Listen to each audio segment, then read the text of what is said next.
We are on day 3 of what demons don't want you to know. And today we are turning to Matthew chapter 8. We're starting with verse 28.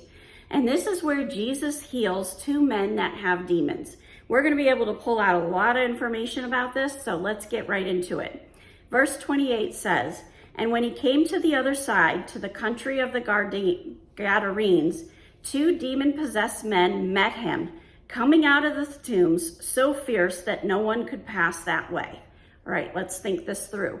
They are so dangerous, aggressive, fierce, whatever it was, that nobody would go that way. It was common knowledge. Don't go this way. It's not going to be safe. You've got these 2 men that are possessed by demons. Do not think for a second that Jesus didn't know that, because people would have told him. It would have been very obvious that this is an area that people avoid. They definitely would have known about it. Verse 29, "And behold, they cried out, 'What have you to do with us, O Son of God? Have you come here to torment us before the time?'" Now there's a lot of information in there if you really think it through. First of all, what have you to do with us? They are basically proclaiming right there that they are at the mercy of whatever Jesus chooses to do with them. Once again, pointing out Jesus' authority. The demons know that Jesus has authority. They know that when we say, "Get out of here in Jesus' name," they have to do it. Secondly, they are announcing that Jesus is the Son of God. They are recognizing who he is. They are recognizing that he is the Messiah. And then they're saying, "Have you come here to torment us before the time?" Once again, they're proclaiming that Jesus can do whatever he wants with them.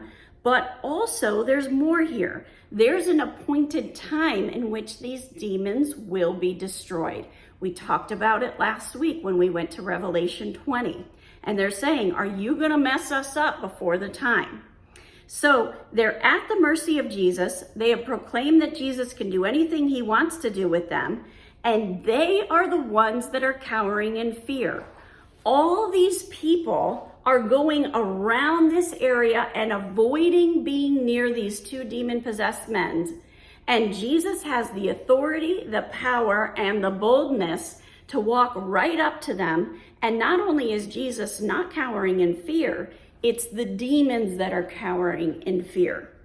Verse 30, "Now a herd of pigs was feeding some distance from them." And okay, so let's think that through. The pigs are feeding some distance away. Now, they know that they will be driven out at this point. They're already recognizing that they're going to be driven out. And all Jesus has done is walk up to them. Verse 31, "And then the demons begged them, saying, 'If you cast us out, send us away into the herd of pigs.' And he said to them, 'Go.' So they came out and went to the pigs, and behold, the whole herd rushed down the steep bank into the sea and drowned in the waters.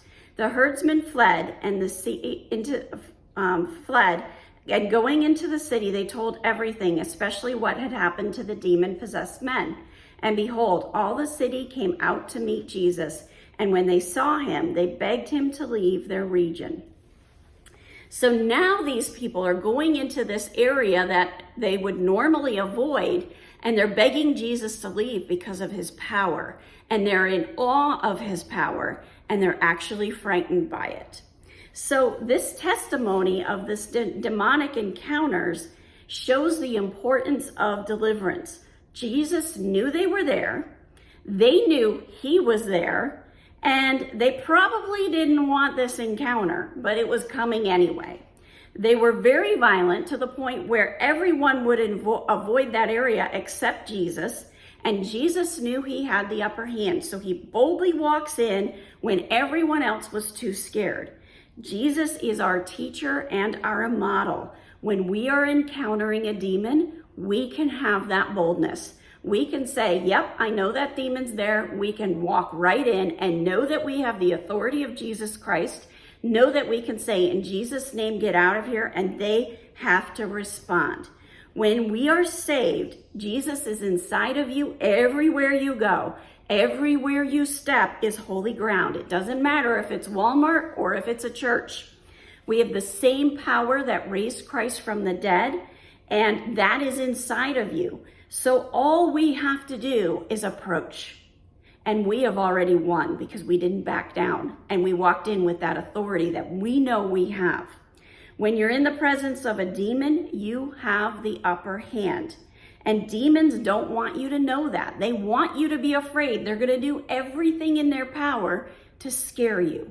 Don't fall for it, because they don't want you to know that you have the same power that raised Christ from the dead, and that you have the authority of Jesus Christ every single place you go.